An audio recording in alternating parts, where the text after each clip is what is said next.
When was the last time you were truly silent? Not just the silence of your surroundings, but the silence of your mind. No external noise, and, most importantly, no internal noise. No screams of anxiety, no whispers of fear, no voices from the past interrupting you every second. Most people run from silence because silence is uncomfortable. It exposes us, it reveals us. But there are moments when life silences us, even when we don't want it to. We lose something, someone, a direction, and the noise stops. In those moments, something greater happens. We don't hear the world, we hear the soul. What if the silence you fear is exactly what you need? What if silence isn't a punishment, but a portal? What if absence isn't abandonment, but preparation?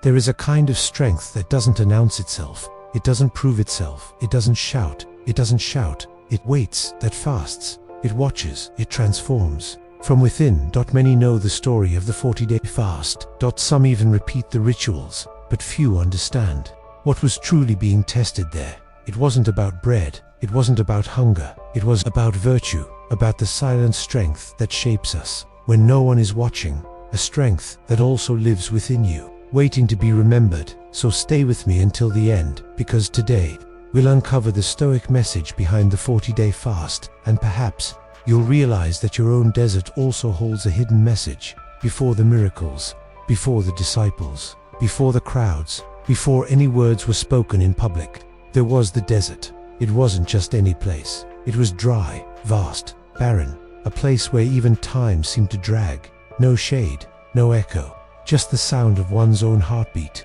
and silence. The sun scorched the stones. The wind brought no comfort. The nights offered no shelter. And there, alone, walked a man. He wasn't looking for food. He wasn't seeking recognition. He wasn't there to prove anything to the world, but to confront what the world doesn't see. The invisible battle between spirit and flesh, between desire and virtue, between the now and the eternal. Jesus had been led into the desert by the Spirit. It wasn't an escape, nor a punishment. It was a calling. 40 days, 40 nights, no bread, no water, no words. A silence, not just external, but internal. A complete emptying of all noise, distraction, comfort. A retreat that sought not peace, but clarity, not pleasure, but virtue. In biblical tradition, the number 40 doesn't just represent quantity. It represents transformation. It represents process. It represents death and rebirth. And there, in the desert, Jesus underwent that invisible death. Not the death of the body, but of the ego. Not the death of bones, but the urgency to prove something to anyone. Because before carrying crosses, he needed to carry silence. Before teaching parables, he needed to listen to his own soul. Before facing men, he needed to conquer himself. At the end of the days, when his body was weak, when his mind had stripped away all that was superfluous, another voice arose. Not the voice of heaven, the other one. The one that doesn't shout, but whispers. That doesn't command, but seduces temptation. If you are the Son of God, turn these stones into bread. It was the invitation to haste, to ease, to shortcuts. After all, he could. Just a thought, just a word. But the challenge wasn't about transforming the stone. It was about transforming himself. The hunger, in that moment, wasn't just physical. It was existential.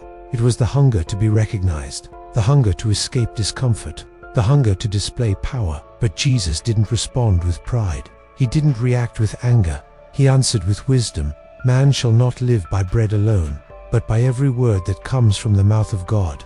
He refused the bread because there was another nourishment being absorbed, that of conviction, of virtue, of silent faithfulness. As Epictetus would say, centuries later, it's not what happens to you, but how you react that matters. And Jesus didn't just react, he endured, he remained. But the trial didn't end there. Temptation returned. Now, with other faces, power, fame, immunity. 3 great human illusions. If you are the Son of God, throw yourself down.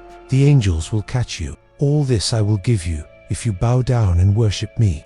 It was the appeal to the need for control, to the fear of scarcity, to the illusion of immediate greatness. But the answer was always the same: restrained, firm, inward.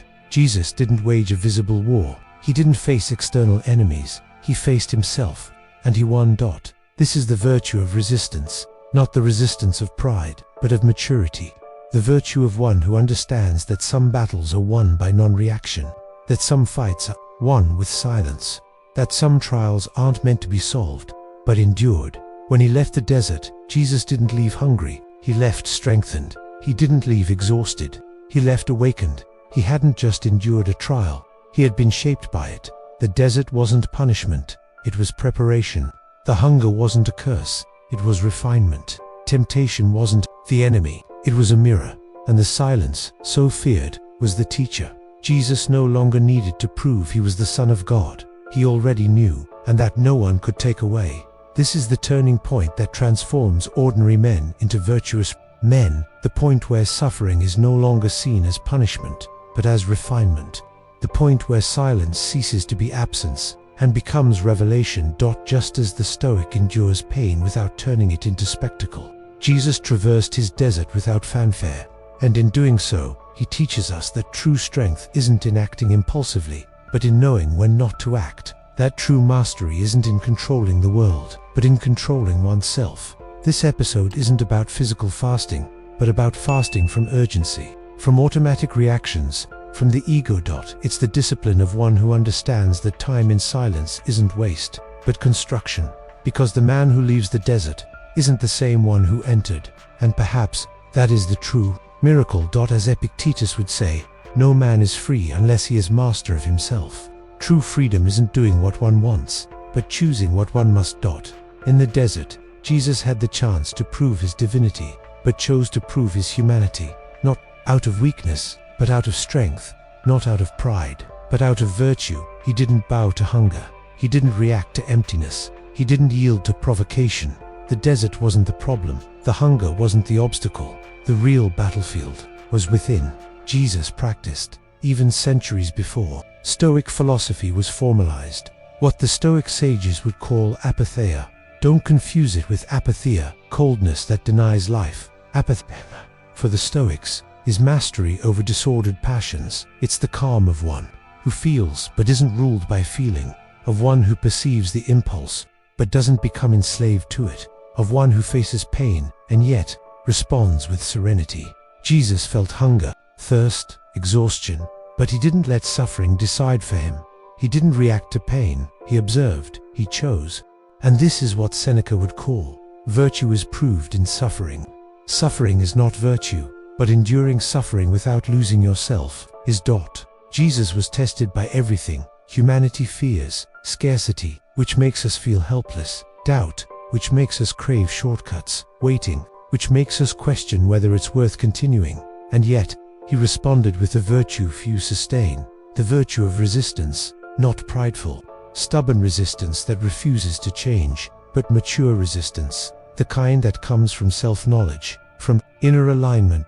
From understanding that not all that glitters is truth, and not all pain is defeat. As Marcus Aurelius said, the obstacle is the way. The desert, then, was not a delay, it was preparation. The hunger was not punishment, it was refinement. The temptation was not malice, it was revelation. The stone that didn't turn to bread became proof that the spirit can be greater than instinct, that the soul can be stronger than appetite, that there comes a moment when choosing not to react is the most powerful gesture. Jesus' silence wasn't the absence of an answer, it was the right answer, the answer of one who understands timing. Who knows their own worth, who doesn't need to prove anything, because they are already whole. This is Stoic virtue, steadfastness in the storm. Calm in chaos, certainty amid doubt. As Ecclesiastes says, to everything there is a season, and a time for every purpose under heaven. Jesus understood timing, the time to be silent, the time to endure, the time not to act. And this quiet understanding is what shapes the great. In a world that values haste, impulse, and the constant need to prove oneself, Jesus teaches us, and the Stoics confirm, that there is more power in mastering yourself than in mastering the world. The desert, then, is not a physical place, it's a state of the soul. And virtue isn't proven in crowds, but when no one is watching and you've faced your own desert. Maybe it doesn't have sand, or stones, or scorching sun burning your skin, but perhaps there are days when everything feels heavy, days when your soul is parched, when you look to the sky and all you hear is silence. Have you lived through moments like these? Moments when even God seems distant, when life feels paused and nothing moves forward, nothing answers, nothing comforts. Maybe you're in one of those deserts now, a season where you feel lost, faithless, drained, a time when questions echo unanswered and promises seem forgotten. But what if this unsettling silence is exactly what's preparing you? What if the lack of answers isn't the end, but the beginning of something deeper? The truth is, we often want to escape the desert quickly. We want the solution, the cure, the bread. But the bread isn't the goal. The goal is learning not to depend on it. Who betrayed you and you still haven't forgiven? Who hurt you and you're still trying to prove your strength? Who undervalued you and you still seek their approval? Maybe your desert is this: carrying resentment, living to justify yourself, trying to show the world you deserve something, when what you really need is to let go. Do you really need to speak? Or is it time to stay silent? Is it time to act, or simply to remain? Is this pain the end, or the frame of your transformation? Life doesn't always demand answers. Sometimes it just asks for your presence, because true power isn't in turning stone to bread. It's in looking at the stone, feeling the hunger, and still choosing not to transform it. It's in knowing you can, but choosing not to, because there's something more important than instant gratification, the construction of who you're becoming. This is the real fast. The fast from haste, from reactivity, from the wounded ego screaming for validation. And if you're in this place, this limbo between what was and what will be, between pain and healing, between desire and awareness, maybe this is your desert, and what you call emptiness, God calls preparation. The soul doesn't grow stronger in comfort. The soul grows stronger in confrontation with itself. And those who cross the desert without losing themselves return, changed, lighter, clearer, more in command of themselves, like the Stoic who faces chaos without becoming it. You too can learn to stand in the storm without letting the storm inside you. You can endure, not out of stubbornness, but out of virtue. You can stay silent, not out of weakness, but out of wisdom. You can wait, not for lack of options, but because you understand the soul's time is not the clock's time. And when this desert passes, because it will pass, you'll realize it wasn't punishment, it was a crossing, silent initiation, an invisible rebuilding. So breathe, stay, trust, because those who cross the desert with dignity return with authority. The wise man doesn't choose the easiest path. He doesn't seek shortcuts. He doesn't demand explanations. He honors the path he's given. Even when he doesn't understand, he learns to listen. Even when everything around him falls silent, he realizes silence isn't the absence of answers, it's the sound of maturation. Virtue doesn't need to announce itself. True resistance doesn't need to be seen to be real. The soul that endures in secret transforms in the unseen. He doesn't complain about pain. He grows stronger from it. He turns it into fertile ground, because suffering doesn't diminish him. It reveals him. Injustice doesn't embitter him, it purifies him. Waiting doesn't paralyze him, it aligns him. This is the secret the ancients knew. The soul that endures is the soul shaped by the divine, the soul that prepares for what no one sees, but transforms everything. And maybe you're in that very moment, being tested in secret, proved in silence, refined by absence. But remember, gold doesn't shine before passing through fire. A tree doesn't bloom before enduring winter, and the soul doesn't rise before bowing in silence. If this story touched something deep in you, if this desert is also yours and these words resonated within, then consider following this channel. Here, every story is more than a lesson. It's a silent compass for the soul, a reminder that silence also speaks, and sometimes it says exactly what you needed to hear.